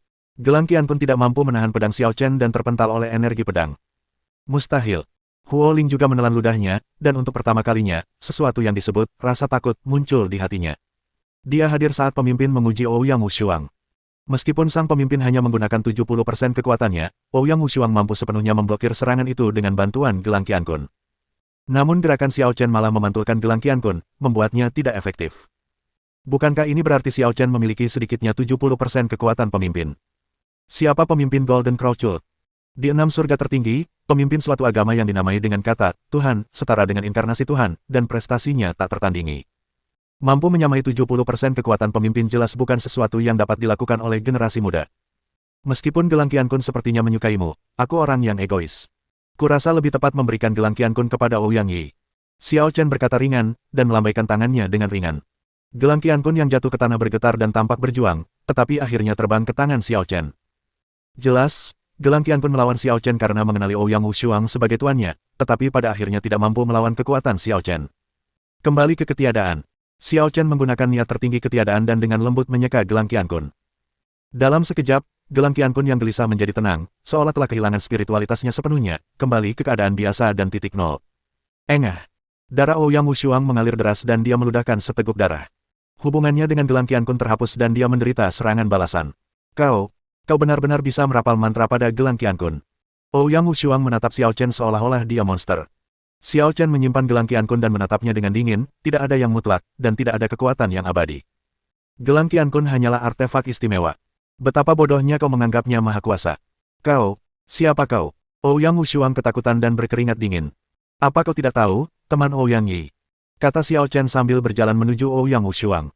Seharusnya aku tidak ikut campur dalam perseteruan kalian berdua. Tapi caramu sungguh tercela, aku tidak tahan. Saat pupil mata Ouyang Wushuang perlahan melebar, Xiao Chen sudah berdiri di depannya dan mengangkat tangannya untuk menekan dahinya. Tiba-tiba, potongan informasi tentang Ouyang Yi tertangkap. Xiao Chen melihat Ouyang Yi dijebak dan terluka parah oleh Ouyang Wushuang, dan gelang Qian Kunnya dicuri. Akhirnya, ia menggunakan metode rahasia untuk melarikan diri, dan keberadaannya tidak diketahui. Kukira Ouyang Yi dibunuh olehmu. Sepertinya hidupnya susah. Saat Xiao Chen berbicara, dia meledakkan Ouyang Wushuang dan kemudian menyerangnya dengan pedang lainnya. Tertawa. Saat Ouyang Wushuang menjerit, seluruh kekuatan suci di tubuhnya terkuras. Ia terbaring di sana berlumuran darah dan daging, tampak sangat tragis. Aku serahkan hidupmu pada Ouyang Yi. Xiao Chen tidak membunuhnya. Faktanya, melumpuhkan Ouyang Wushuang sudah terlalu berat, dan Ouyang Yi mungkin tidak senang karenanya. Mengingat kepribadian Ouyang Yi, ia harus berharap dapat mengalahkan Ouyang Wushuang dengan tangannya sendiri. Namun sekarang keadaannya sudah seperti ini, tidak ada yang perlu dikatakan lagi. Ngomong-ngomong, sekarang giliranmu. Xiao Chen mengalihkan pandangannya ke Huo Ling. Kau, apa yang kau inginkan? Huo Ling tanpa sadar mundur selangkah, jelas-jelas ketakutan. Meskipun Xiao Chen sangat tenang saat itu, seperti remaja biasa, dia memberi Huo Ling pencegah yang tidak kalah dari pemimpin sekte Gagak Emas. Sudah kubilang, kau tidak ada hubungannya dengan masalah ini. Aku tidak bermaksud mempersulitmu, tapi kalau kau ngotot membuat dirimu tidak nyaman, jangan salahkan aku. Kata Xiao Chen. Tidak. Jangan sakiti Paman Ling. Gadis itu bergegas maju dan berdiri di depan Huo Ling, berkata dengan tatapan keras kepala namun penuh belas kasihan, tolong, jangan sakiti dia. Xiao Chen melirik gadis itu, tetapi tetap acuh tak acuh dan mengangkat tangannya untuk menunjuk. Cahaya suci menerobos udara, melewati gadis itu dan langsung mengenai Huo Ling di belakangnya. Peng! Huo Ling terlempar ribuan kaki jauhnya di tempat dan jatuh ke tanah, tanpa seorang pun tahu apakah dia masih hidup atau sudah meninggal. Paman Ling! Gadis itu terkejut, marah, dan sangat sedih. Dari segi status, Paman Ling hanyalah pengawalnya, tetapi secara emosional, dia telah tumbuh bersamanya dan melindunginya selama bertahun-tahun, dan dia telah lama menjadi orang terdekatnya. Aku ingin kau membayar dengan nyawa Paman Ling. Dibutakan oleh amarah, kekuatan garis keturunan gadis itu bangkit, naluri Gagak Emas terbangun, dan tubuhnya diliputi api kemasan, seperti matahari yang terik. Li. Bersamaan dengan suara teriakan burung dewa, Liang berubah wujud menjadi burung api besar, seperti burung gagak, tetapi berbadan merah, berkaki 3, dan dikelilingi cahaya kemasan. Bisakah ia benar-benar berubah menjadi burung gagak emas berkaki 3 yang legendaris? Xiao Chen menatap Golden Crow, inkarnasi gadis itu, dengan sedikit terkejut. Gagak emas memperlihatkan wujud aslinya, dan didorong oleh amarah dan kebencian, tubuhnya terus membesar. 10 kaki, 100 kaki, 1000 kaki. Kali ini, ia bahkan lebih besar dan lebih mengerikan daripada matahari sungguhan. Apapun yang bersentuhan dengannya akan langsung berubah menjadi debu. Jangan terlalu terbawa suasana. Xiao Chen melihat ini dan membentuk segel dengan satu tangan, mantra pengikat dewa surgawi. Tiba-tiba, asal-usul langit dan bumi berubah menjadi miliaran benang sutra, terbang dari segala arah dan menjerat Gagak Emas. Golden Crow tidak dapat terus tumbuh lebih besar, tetapi malah menyusut dengan cepat akibat penyusutan kekuatan aslinya. Hanya dalam beberapa tarikan napas, Gagak Emas berubah seukuran burung pipit, dan cahaya kemasan serta api di tubuhnya menghilang. Kelihatannya seperti seekor gagak merah muda. Kekuatan dewa ditekan dan diikat, dan Gagak Emas jatuh dari langit, kebetulan mendarat di tangan Xiao Chen, atau dapat dikatakan bahwa Xiao Chen sengaja menangkapnya. Mencicit. Gagak emas kecil itu tampak terbangun dari tidurnya. Ia mulai mengepakkan sayapnya dengan liar di tangan Xiao Chen dan mengeluarkan kicauan burung yang aneh. Kau sudah seperti ini, dan kau bahkan tidak bisa bicara lagi. Kata Xiao Chen, jangan khawatir, Paman Lingmu belum mati. Benarkah? Sungguh. Gagak emas kecil akhirnya sedikit tenang, setengah percaya dan setengah ragu. Aku tidak perlu berbohong padamu. Xiao Chen menggelengkan kepalanya, aku sudah menghukumnya, sekarang giliranmu. Aku. Gagak emas membeku sesaat, lalu kembali mengepakkan sayapnya dengan panik, merasa bersalah dan marah. Aku tidak melakukan apapun padamu, tapi kau malah membasahiku dan mencuri api suciku. Sekarang kau ingin menghukumku. Tentu saja, siapa yang memintamu menjadikanku pengikutmu? Kata Xiao Chen. Aku hanya memikirkannya, dan tidak mengambil tindakan apapun. Teriak Gagak Emas kecil itu sambil mengepakkan sayapnya. Tidak, kau hanya tidak bisa mengalahkanku, dan itulah mengapa kau tidak berhasil. Itu bukan disebut kurangnya tindakan, itu hanya bisa disebut upaya kegagalan. Koreksi Xiao Chen. Jadi apa yang kamu inginkan? Ikuti saja aku. Xiao Chen meraih Golden Crow dan terbang menjauh dari keluarga Ouyang. Setelah Xiao Chen pergi, Huo Ling, yang tubuhnya hampir hancur di reruntuhan dan hanya tersisa nafas terakhirnya, berjuang untuk membalik batu besar dan kembali ke tanah. Hah, apa dia masih hidup? Sepertinya dia menunjukkan belas kasihan, tapi wanita muda itu sudah ditangkap. Kita harus segera memberitahu pemimpinnya. Bab 1517. Hei, bajingan, lepaskan aku, kau mau membawaku kemana? Burung gagak emas kecil itu dipegang oleh Xiao Chen, dan ia merasa sangat sulit untuk bernapas. Yang lebih penting lagi, beberapa bagian tubuhnya sangat sensitif, yang membuatnya merasa malu dan terganggu. Ini pertama kalinya aku diganggu seperti ini seumur hidupku. Bahkan pemimpin sekte Jinwu pun memperlakukannya dengan penuh hormat. Pria bau ini sungguh tidak tahu berterima kasih dan tidak tahu bagaimana bersikap lembut terhadap wanita. Xiao Chen terlalu malas untuk memperhatikannya di sepanjang jalan dan terbang dengan cepat. Dalam waktu sekitar 10 menit, ia kembali ke lokasi susunan teleportasi. Karena jaraknya tidak lama, diakennya masih sama. Hei, Tuan Muda, kenapa Anda kembali lagi? Pelayan itu menatap Xiao Chen dengan heran. Mustahil Anda bisa mendapatkan sertifikat dari keluarga Ouyang dalam waktu sesingkat itu, kan? Menurut perkiraannya, akan memakan waktu setidaknya 1 hari bagi Xiao Chen untuk bolak-balik dan mengurus keluarga Ouyang di sela-sela itu. Tidak mungkin aku bisa mendapatkan sertifikatnya jika aku kembali secepat ini. Saya tidak punya surat-surat kepercayaan, hanya ini. Xiao Chen dengan santai melemparkan burung gagak emas kecil itu keluar. Menyelidiki urusan Ouyang Yi hanyalah pekerjaan sampingan. Tujuan utama pergi ke keluarga Ouyang adalah menggunakan susunan teleportasi untuk pergi ke Ling Xiaotian dan menemukan lokasi ras roh. Keluarga Ouyang menjadi kacau karena dia, mungkin akan sulit mendapatkan bukti apapun. Namun dengan adanya Golden Crow kecil di sini, seharusnya itu layak mendapat sertifikat. Itulah sebabnya dia menangkap burung gagak emas kecil itu. Apa yang sedang kamu lakukan? Bisakah kamu memberitahuku? Kekuatan gagak emas kecil itu tertahan, dan ia seolah lupa akan kemampuannya untuk terbang. Ia begitu ketakutan hingga mengepakkan sayapnya dengan liar di udara seperti ayam yang bulunya berdiri tegak. Ini, diakon itu menatap burung gagak emas kecil itu, agak tercengang. Aku minta bukti padamu, lalu melempar gagak ke arahku. Apa gunanya? Namun, gagak ini agak aneh. Bukan hanya bulunya yang berwarna merah tua, tetapi ia juga memiliki 3 kaki, agak mirip dengan yang legendaris. Apa? Kutukan pengikat Dewa Surgawi, hancurkan. Xiao Chen melantunkan mantra dengan lembut untuk mengangkat mantranya. Dalam sekejap, kekuatan kutukan yang mengikat gagak emas kecil menghilang, dan gagak emas kecil berubah kembali menjadi seorang gadis muda dan mendarat di depan diaken. Nona Jingjing. Diakon itu mengenali gadis itu pada pandangan pertama dan begitu ketakutan hingga ia hampir berlutut di hadapannya, tubuhnya gemetar tak terkendali. Dia mengenali gadis ini. Namanya Ling Hujing dan dia berasal dari sekte gagak emas. Ouyang Wushuang mampu melambung menuju ketenaran karena ia cukup beruntung untuk bergabung dengan sekte gagak emas. Tetapi pada saat itu, Ouyang Wushuang bersama Ling Hujing, dan dia jelas sangat menghormati Ling Hujing, seperti seorang bawahan. Identitas dan latar belakang Ling Hujing sangat mengerikan. Ling Hujing tidak punya waktu untuk berurusan dengan diaken itu. Ia menghampiri Xiao Chen dengan marah, berkacak pinggang, dan bertanya, mengapa kau membawaku ke sini? Silakan menjadi saksi, kata Xiao Chen dengan serius. Saksi, Ling Hujing tertegun. Baiklah, aku ingin pergi ke Ling Xiaotian, tapi aku butuh kredensial identitas untuk melewati susunan teleportasi, yang sangat merepotkan. Jelas Xiao Chen. Hah, hanya itu. Wajah Ling Hujing menjadi muram setelah mendengar ini. Hanya karena masalah sepele seperti ini, kau pergi ke keluarga Ouyang dan membuat keributan, bahkan membawaku ke sini dengan paksa. Pada saat ini, Ling Hujing merasa sangat dirugikan. Ketiga pandangannya terkejut dan runtuh. Meski keluar masuk surga atas sangat dibatasi bagi orang biasa, baginya, itu lebih mudah daripada berbelanja. Gara-gara masalah sepele seperti itu, Ouyang Wushuang digulingkan, nyawa Paman Ling terancam, dan ia pun dipenjara. Adakah yang lebih konyol dari ini?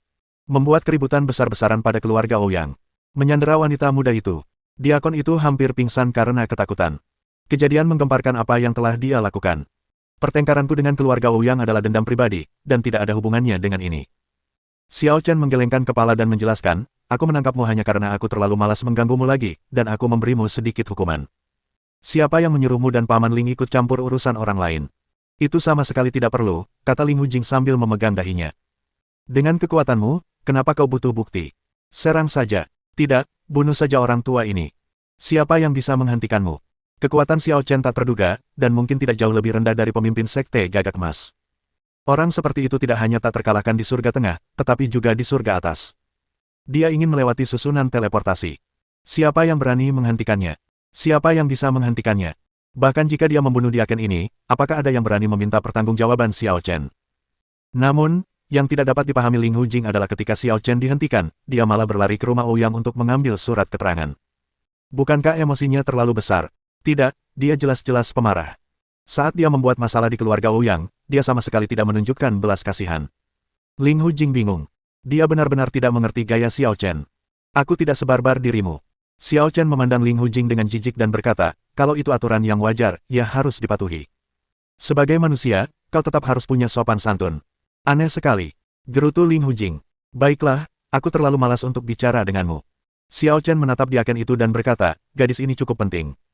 Dia bisa membuktikan bahwa aku punya cukup kekuatan dan membantuku membuka susunan teleportasi untuk Ling Xiaotian. Baiklah. Baiklah.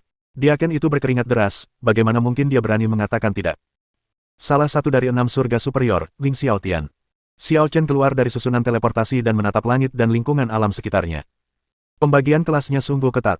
Mungkinkah langit atas telah mengumpulkan 80% energi roh ilahi di alam ilahi? Setelah berdiri di surga atas, Xiao Chen tahu apa itu surga atas tertinggi. Surga atas itu benar-benar berbeda dari surga tengah. Menurut perkiraannya, jika nilai konsentrasi energi ilahi di seluruh alam ilahi adalah 100, maka 4 alam ilahi hanya memiliki 2, langit bawah hanya memiliki 5, langit tengah memiliki sekitar 10, dan langit atas memiliki lebih dari 80. Tak heran langit bawah bisa berkomunikasi dengan langit tengah, tetapi langit tengah tak bisa terhubung dengan langit atas. Keduanya hanyalah 2 dimensi dan tak bisa dibandingkan sama sekali. Tidak ada yang bisa kita lakukan. Yang terkuatlah yang bertahan. Terlalu banyak makhluk dan ras di alam dewa, dan sumber daya seringkali hanya dikuasai oleh yang kuat. Di bawah Xiao Chen, gagak emas kecil yang diubah oleh Ling Hujing berhenti di sana, berbicara dalam bahasa manusia, dan tidak setuju dengan ucapan Xiao Chen. Apa yang kamu lakukan di sini? Xiao Chen menangkap gagak emas kecil itu dan melemparkannya ke tanah. Peran Ling Hujing dalam hidupnya hanyalah melalui susunan teleportasi. Saat susunan teleportasi dibuka, Ling Hujing tidak lagi berguna, jadi dia tentu saja tidak berencana untuk membawanya bersamanya. Namun, ketika susunan teleportasi diaktifkan, orang ini tampaknya mengalami kram, dan malah berubah menjadi seekor gagak emas kecil, terbang ke dalam susunan teleportasi, dan diteleportasi ke Ling Xiaotian bersama-sama. Begitu mendarat, gagak emas kecil itu berubah kembali menjadi seorang gadis muda dan berputar di tanah. Gaun birunya berkibar, dan tubuhnya tampak ringan dan anggun. Kasar sekali. Untung saja aku waspada padamu. Ling Hujing mengerutkan hidungnya, wajahnya yang cantik penuh dengan rasa jijik. Bagaimana mungkin ada pria sepertimu di dunia ini? Kalau kau tidak menyukaiku, kenapa kau masih mengikutiku? Xiao Chen terdiam. Karena aku juga ingin kembali ke surga. Ling Hujing mengarang alasan. Ada 6 surga yang lebih tinggi. Kau hanya ingin kembali ke sekte ilahi gagak emas, tapi sekte ilahi gagak emas tidak ada di surga Ling Qiao, kan? Ling Hujing terdiam. Ia langsung bertingkah seperti penjahat dan menolak menjawab pertanyaan itu. Ia malah bertanya, apa yang kau lakukan di Ling Xiaotian? Bab 1518. Ini bukan urusanmu, pergi sekarang. Xiao Chen tidak repot-repot memperhatikannya. Ia memiliki koordinat yang diberikan oleh semua orang di makam samsara. Ia telah mengunci lokasi ras roh dan terbang langsung ke utara. Hei, tunggu aku. Ling Hujing sama sekali tidak berniat pergi. Ia berubah menjadi seekor gagak emas kecil lagi dan menempel pada Xiao Chen. Sebagai salah satu surga tertinggi, Ling Xiaotian memiliki banyak tempat makmur. Namun Xiao Chen berkelana ke utara, perlahan-lahan meninggalkan daerah makmur dan terbang menuju pegunungan terpencil dan dalam. Perjalanan ini melibatkan jarak yang tak terhitung jumlahnya, termasuk semua jenis puncak dan sungai misterius, dan hutan liar primitif yang penuh dengan tabu. Ini benar-benar tanah tak bertuan. Tak ada jejak manusia, tetapi ada berbagai spesies tak dikenal dan binatang purba. Dengan raungannya, seekor binatang reptil bertanduk satu yang panjangnya ratusan kaki melintasi hutan belantara, menghancurkan gunung-gunung dan sungai-sungai, lalu menyerbu menuju daerah terlarang yang tidak diketahui. Di langit, ada seekor naga terbang dengan tubuh setinggi ribuan kaki, menyemburkan api dan terbang ke sana kemari. Meskipun binatang buas dan binatang aneh itu belum mengembangkan kecerdasan apapun, mereka cenderung mencabik-cabik orang suci dengan tangan kosong. Pembunuhan biadab adalah sifat mereka. Xiao Chen terbang di langit, dan berusaha sekuat tenaga menggunakan aura silumannya untuk menghindari orang-orang besar itu. Bukannya aku takut, tapi menurutku itu merepotkan dan tidak perlu ada konflik. Wah, sungguh tempat yang penuh kenangan. Little Golden Crow berdiri di bahu Xiao Chen, menonton dengan santai, sangat menikmati suasana dan lingkungan sekitar. Merindukannya. Xiao Chen bertanya dengan rasa ingin tahu, apakah kamu pernah ke sini sebelumnya? Tidak, tapi lingkungan di rumah cukup mirip. Kata Little Golden Crow. Tempatnya juga jauh dari kota dan gedung, di tengah hutan belantara yang lebat, dengan segala macam tabu dan rahasia yang tak terlacak. Rasanya seperti tempat kuno yang terpencil dari dunia lain. Mengapa kultus gagak emas dibangun di tempat seperti itu? Itu bukan sekte gagak emas, itu klan gagak emas. Gagak emas kecil memutar matanya dan menjelaskan, sekte gagak emas hanyalah sekte luar yang dibentuk oleh klan gagak emas. Jadi, kau benar-benar seorang gagak emas, dari tanah leluhur klan gagak emas. Xiao Chen akhirnya mengerti betapa tingginya status Ling Hujing. Saya khawatir pemimpin sekte gagak emas tidak memiliki status setinggi Ling Hujing. Tentu saja, yang tersisa di tubuhku adalah darah dewa sejati. Kata gagak emas kecil itu dengan bangga. Zhu Jinwu sudah mati entah sudah berapa tahun. Sekalipun kau keturunannya, kalian terpisah N generasi. Seberapa terkonsentrasi garis keturunanmu? Xiao Chen menyerang tanpa ampun. Mendengar hal ini, si gagak emas kecil langsung berteriak, beraninya kau begitu gegabah dan tidak hormat kepada leluhur pertama. Bagaimana mungkin aku bersikap tidak sopan? Zhu Jinwu sudah mati. Apa aku salah mengatakan itu? Tanya Xiao Chen. Ada beberapa hal yang tidak boleh disebutkan. Kata-kata atau frasa apapun dianggap menghujat dan melanggar tabu. Kata gagak emas kecil dengan tegas. Itu leluhurmu, bukan leluhurku. Aku punya kebebasan bicara. Anda, kalau berani membantah, aku akan menghajarmu. Petik 2. Burung gagak emas kecil itu tampak agak takut dan tidak berani mengatakan apa-apa lagi, tetapi jelas ia marah dan terus mematuk leher Xiao Chen. Sebulan kemudian, Xiao Chen akhirnya menemukan tempat tersembunyi ras roh di bawah bimbingan koordinat. Tentu saja, para elf masih tak terlihat oleh mata telanjang. Yang terlihat hanyalah hutan belantara dan hutan tak berujung. Klan roh adalah klan kuno dan kuat, dan tentu saja memiliki wilayah klannya sendiri. Seperti klan roh di alam abadi, klan ini juga disebut alam roh. Penghalang ini luar biasa.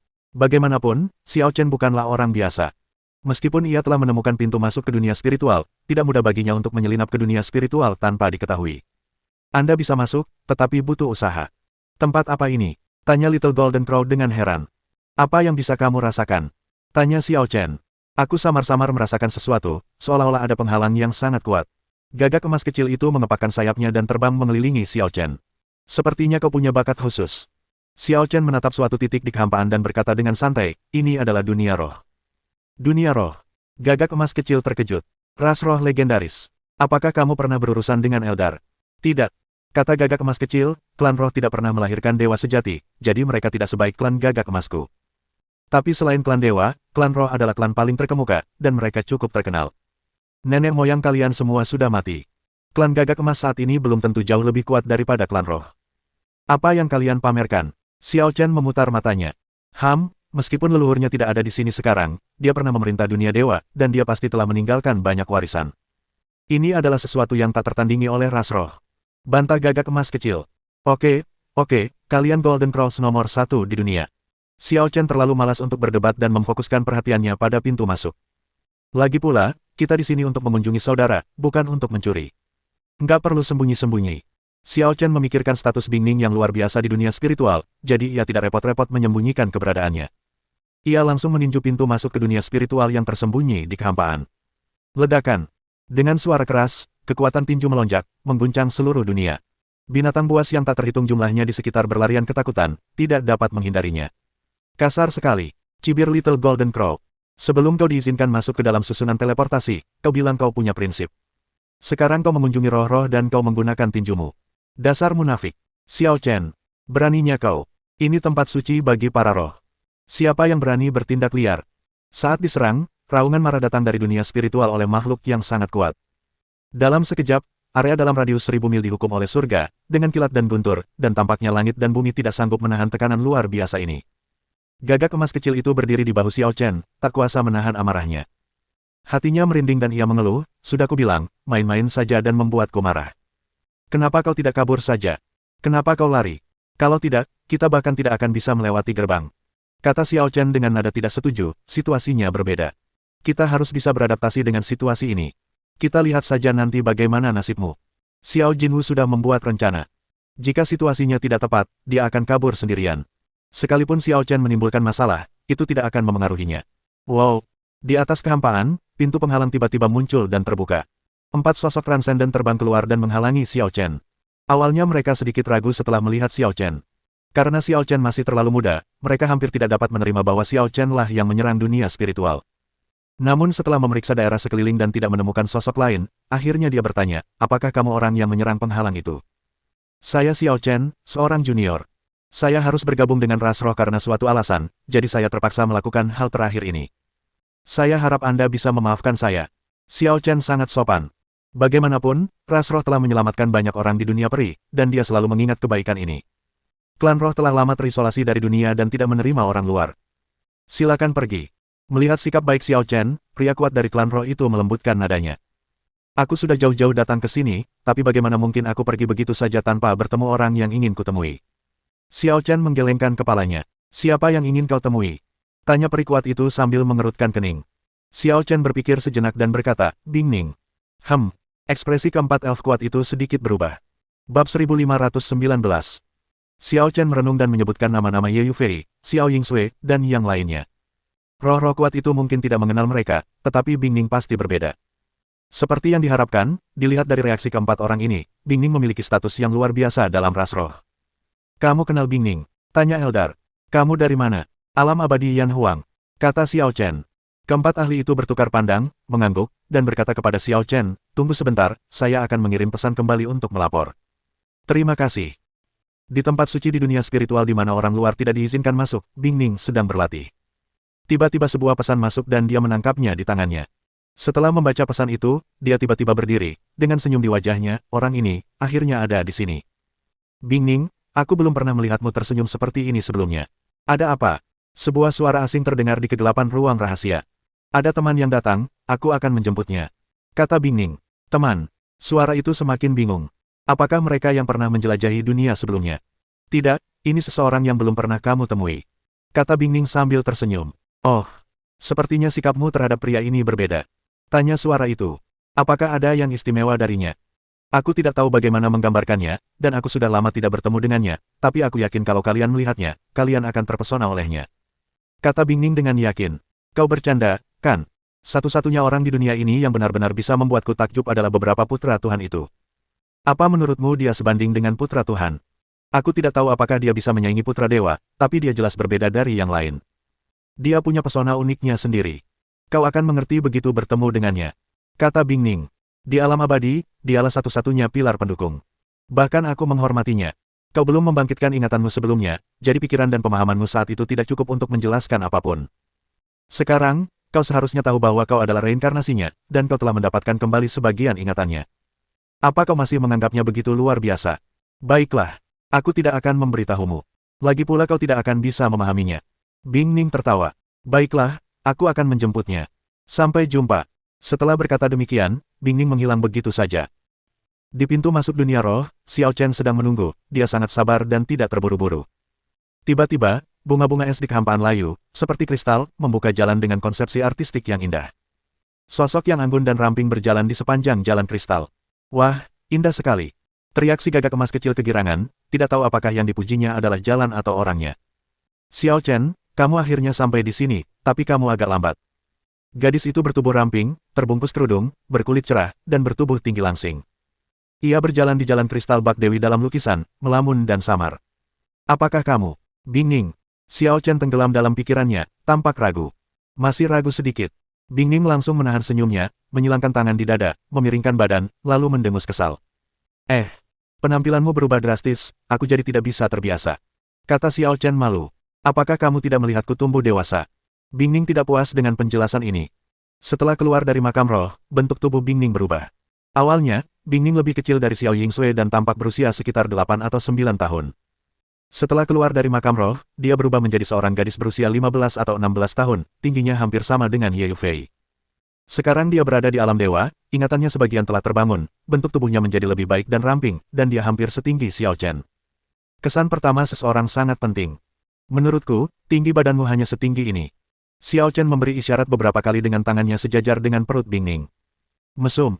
Bing Ning tidak tahu apa yang sedang dipikirkannya, dan wajahnya memerah tanpa alasan. Bagaimana ini bisa dianggap menyimpang? Xiao Chen bingung. Mengapa ini dianggap menyimpang tanpa alasan?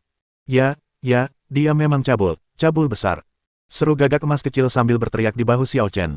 Hei, burung kecil yang lucu sekali. Bing Ning begitu tersentuh ketika melihat burung gagak emas kecil itu sehingga ia mengulurkan tangan untuk menangkapnya dengan gembira.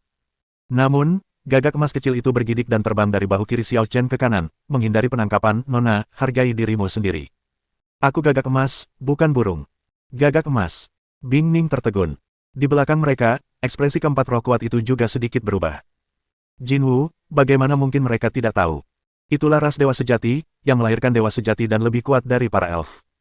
Namun, bukankah Golden Crow ini agak kecil, tidak jauh lebih besar dari burung pipit? Gagak emas juga seekor burung, mengapa kita harus membuat perbedaan yang begitu jelas? Xiao Chen berpendapat. Aku terlalu malas untuk berbicara denganmu. Gagak emas kecil itu mengangkat lehernya dengan bangga. Xiao Chen, di mana kau menangkap gagak emas sebagai hewan peliharaan? Apa kau tidak takut balas dendam? Bing Ning merasa bahwa gagak emas kecil ini memiliki kepribadian yang unik, jadi ia terkekeh. Aku bukan peliharaannya. Balas Little Golden Crow sambil mengepakkan sayapnya. Aku mengambilnya di jalan. Kata Xiao Chen santai, tidak ingin membahas masalah ini. Ia malah bertanya, apakah mereka semua dari suku roh? Meskipun tidak menyebut nama siapapun, Bing Ning tahu siapa yang ditanyakan Xiao Chen. Ia tersenyum dan berkata, tentu saja mereka di sini. Mereka sudah menunggumu. Kau memang datang agak terlambat dan membuat mereka menunggu begitu lama. Menghitung waktu, Ye Yufei dan Xiao Yingsui telah berada di klan roh selama lebih dari 100 tahun, yang memang merupakan waktu yang lama. Terima kasih banyak atas urusan dunia peri. Aku berutang budi padamu, kata Xiao Chen penuh emosi. Jika tidak ada Bing Ning, dunia peri akan hancur dan semua orang akan mati. Lupakan saja, aku tidak menginginkan bantuanmu. Bing Ning mendengus, jangan menganggap dirimu penyelamat, seolah-olah negeri dongeng itu halaman belakangmu dan hanya kau yang bertanggung jawab untuk melindunginya. Aku juga anggota negeri dongeng. Ketika menghadapi bencana seperti itu, wajar saja bagiku untuk membantu. Xiao Chen terkejut ketika mendengar ini, lalu dia tersenyum dan berkata, kamu benar-benar banyak berubah. Manusia selalu tumbuh dan menjadi lebih kuat. Bing Ning berkata begitu, lalu tiba-tiba mengamati Xiao Chen dengan serius menggunakan indera spiritualnya, seberapa besar pertumbuhanmu sekarang. Aku baru saja memujimu setinggi langit di depan orang lain, tolong jangan mempermalukanku. Sebenarnya, dia punya motif egois di balik pujiannya terhadap Xiao Chen barusan. Dia datang ke alam dewa, membangkitkan ingatannya, dan cakrawalannya menjadi berkali-kali lipat lebih luas dibandingkan saat dia berada di dunia peri. Perbuatan Xiao Chen di dunia peri di masa lalu tidak ada artinya lagi di matanya sekarang. Jadi, dia merasa sedikit bersalah sekarang. Dia takut Xiao Chen tidak membuat banyak kemajuan selama bertahun-tahun, dan dia akan malu di depan orang itu. Coba aku dengar bagaimana kamu memujiku, supaya aku bisa siap mental. Kata Xiao Chen. Aku bilang, kamu bisa membuatnya terkejut. Itu saja. Bukankah itu sudah cukup? Tahukah kamu siapa dia dan seberapa tinggi standarnya? Bing Ning kesal. Sepertinya Xiao Chen tidak bisa mengubah kebiasaannya yang sombong. Ini adalah surga atas dari 33 surga di alam dewa, alam leluhur ras roh, bukan alam dimensi rendah dari dunia abadi. Bab 1520. Ledakan. Xiao Chen tiba-tiba mengulurkan tangan dan memukul kepala Bing Ning. Gadis kecil, sekarang kau sudah dewasa, beraninya kau meremehkanku, kan? Apa kau lupa penghinaan yang kita alami saat itu? Kukatakan padamu, berapapun waktu berlalu, kau takkan pernah bisa melawanku. Ah! Bing Ning tertegun sejenak, lalu tiba-tiba melotot ke arah Xiao Chen dengan wajah merah, kau akan mati. Lancang. Melihat ini, keempat anggota ras roh yang kuat menjadi geram dan melepaskan tekanan yang sangat kuat. Xiao Chen benar-benar berani melakukan ini pada Bing Ning. Sungguh tak termaafkan. Bing Ning adalah reinkarnasi dari orang itu. Meskipun belum sepenuhnya terbangun, ia memiliki status tinggi di ras roh. Bagaimana mungkin ia diganggu oleh anak bodoh seperti ini? Ini adalah penghujatan terhadap martabat kaum Eldar. Berhenti. Bing Ning tiba-tiba berbalik, dan aura yang lebih unggul dari mereka berempat menekan amarah mereka. Ini bukan penindasan kekuatan dan tekanan, melainkan penindasan darah. Mereka berempat tak punya ruang untuk melawan sama sekali, dan mereka semua berhenti dan terdiam. Sepertinya kau memiliki prestise yang besar di antara ras roh. Seru Xiao Chen dengan takjub. Kau tahu aku tak punya harga diri, tapi kau masih saja memukul kepalaku. Bing Ning menggertakkan giginya karena marah. Aku cuma bilang kalau hubungan kita baik-baik saja. Sudahlah. Ajak aku bertemu adikku dan Yingsui. Xiao Chen merasa sedikit cemas. Yingsui telah mengasingkan diri selama bertahun-tahun, dan kali ini seharusnya tidak terkecuali. Sedangkan Yufei, dia sangat populer di kalangan suku roh, dan banyak sekali orang yang mengejarnya. Aku ingin tahu apakah kamu akan punya saudara ipar? Tanya Bing Ning sambil tersenyum. Ketika Xiao Chen mendengar ini, dia langsung merasa tidak enak badan dan tidak tega lagi bercanda dengan Bing Ning. Perasaan itu sangat aneh, dan dia sendiri tidak mengerti mengapa. Memanggil. Sosok Xiao Chen melintas, dan sebelum Bing Ning dan keempat anggota ras roh yang kuat dapat bereaksi, dia langsung menyerbu ke gerbang dunia roh. Cepat sekali. Keempat roh kuat itu semuanya terkejut. Bing Ning juga sedikit tertegun, lalu senyum licik tersungging di sudut mulutnya, pria, memang selalu begitu. Aduh! Burung gagak emas kecil itu jatuh ke tanah sambil menjerit kesakitan. Awalnya, ia berdiri di bahu Xiao Chen, tetapi Xiao Chen tiba-tiba mempercepat dan menghilang. Ia terkejut dan inersia melemparkannya ke bawah. Dasar mesum! Kau bahkan tidak memberitahuku dan membuatku tak siap. Umpat gagak emas kecil. Bing Ning membungkuk, menatap gagak emas kecil itu dengan senyum lembut, burung kecil, maukah kau ikut denganku mencari gurumu? Setelah pintu menuju dunia roh tertutup, kau takkan pernah punya kesempatan untuk masuk lagi. Dia bukan tuanku, teriak Little Golden Crow dengan marah. Jadi, kamu tidak mau masuk. Bing Ning mendengar ini, berbalik dan melambaikan tangannya, kamu bisa kembali sendiri, aku tidak akan menjamumu. Hei, tunggu, aku ingin mencarinya. Burung gagak emas kecil itu tidak berani tinggal sendirian di luar, jadi ia terbang ke bahu Bing Ning dan memeluknya erat-erat. Aku tahu kau mengatakan satu hal dan memikirkan hal lain. Bing Ning terkekeh. Si mesum bau itu mencuri api suciku, aku harus merebutnya kembali. Kata gagak emas kecil. Hanya itu saja. Tentu. Meskipun dunia spiritual sangat luas dan tak terbatas, dengan indera spiritual Xiao Chen, selama Ye Yufei ada di sana, tidak akan terlalu sulit untuk menemukannya. Tak lama kemudian, ia sampai di sebuah halaman yang tenang. Di dalam hutan bambu di dalam halaman, seorang pemuda tampan berbaju ungu tengah mengejar seorang wanita cantik yang berjalan di depannya. Nona Ye, harap tunggu. Saudara pendeta, ada yang bisa saya bantu? Wanita cantik itu berbalik dan bertanya dengan sopan, riasan wajahnya elegan dan ia tampak tenang dan menyenangkan. Kecantikannya tidak sekabur dan seindah Bing Ning, juga tidak semenggelikan. Sebaliknya, kecantikannya tenang, lembut, dan anggun. Senyum tipis bagaikan wangi bunga lili, menyegarkan dan bertahan lama. Pemuda berjubah ungu itu juga lembut dan terkekeh, lalu berkata, Nona Ye, Anda sudah berada di suku roh selama lebih dari 100 tahun, jadi kita cukup akrab. Bolehkah saya memanggil Anda Yufei? Ini, tidak terlalu bagus, kan? Ye Yufei sedikit mengernyit. Pemuda berjubah ungu itu merasa sedikit malu ketika mendengar ini, tetapi ia segera berkata, tidak apa-apa. Aku datang ke sini hari ini terutama karena ada sesuatu yang ingin kuberikan padamu. Kau biasanya terlalu sering mundur, jadi sulit menemukanmu.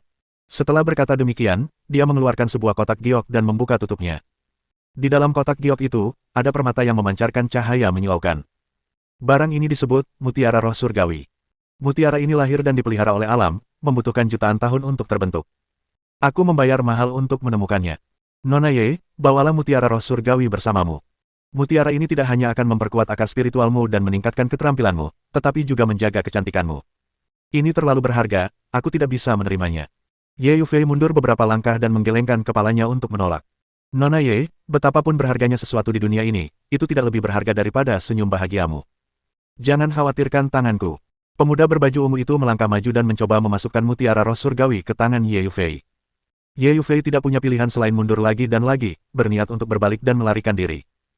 Namun, tepat pada saat itu, sesosok tubuh tiba-tiba terbang mendekat, mencengkeramnya, mendekapnya di belakangnya, lalu dengan dingin memarahi pemuda berjubah ungu itu, dia tidak menginginkan barang-barangmu, jadi mengapa kau masih berpura-pura bodoh? Ye Yufei awalnya terkejut dengan pertemuan mendadak itu dan agak menolak. Namun, setelah mendengar suara yang familiar itu, ia membeku, air mata menggenang di matanya. Xiao Chen. Jantung Ye Yufei berdetak kencang dan tubuhnya mulai gemetar, seolah-olah dia tidak dapat menerimanya. Maaf, aku butuh waktu lama untuk datang menjengukmu. Xiao Chen mengulurkan tangan dan merapikan rambut Ye Yufei. Asalkan kamu selamat. Ye Yufei tertawa di sela-sela tangisnya, merasa jauh lebih tenang. Dia tidak merasa waktu itu lama, sebab saat dia memikirkan betapa tingginya tingkat surga di alam dewa, dan berapa banyak kesulitan yang harus dilalui Xiao Chen sebelum dia bisa menemukan lokasi ras roh, dia akan merasa gelisah. Dia hanya menunggu di sini dengan tenang, tetapi Xiao Chen lah yang paling menderita. Kamu? Siapa kamu? Pemuda berbaju ungu itu sangat marah pada saat ini. Satu-satunya orang yang dicintainya sebenarnya tengah menjalin hubungan dengan pria lain, tepat di hadapannya. Tak tertahankan dan tak termaafkan. Gulungan. Pemuda berpakaian ungu itu hendak kehilangan kesabarannya, tetapi dia melihat Xiao Chen bahkan lebih marah darinya, jadi dia membalikkan tangannya dan menamparnya. Ledakan. Peng. Suatu kekuatan dahsyat yang tak terlukiskan langsung meledakkan pemuda berjubah ungu itu. Ratusan kaki, ribuan kaki, puluhan ribu kaki. Hingga menghilang di ujung langit. Xiao Chen, kamu. Kenapa kamu begitu marah? Ye Yufei terkejut dan merasa gelisah. Mungkinkah Mu Jie dipukuli sampai mati? Meskipun dia juga kesal dengan Mu Jie, bagaimanapun juga Mu Jie adalah keturunan langsung ras roh dan memiliki status yang luar biasa. Para roh telah menyelamatkan dunia peri dan menerima dia beserta banyak temannya, memberinya kehidupan kedua, jadi dia berusaha sekuat tenaga untuk menahan diri dan tidak berbalik melawan Mu Jie. Jika Xiao Chen membunuh Mu Jie secara langsung, semuanya akan berakhir buruk. Jangan khawatir, dia tidak akan mati. Xiao Chen menghiburnya, lalu menatap Ye Yufei dengan serius. Setelah ragu-ragu cukup lama, ia bertanya, apakah kamu menyukainya? Bersambung.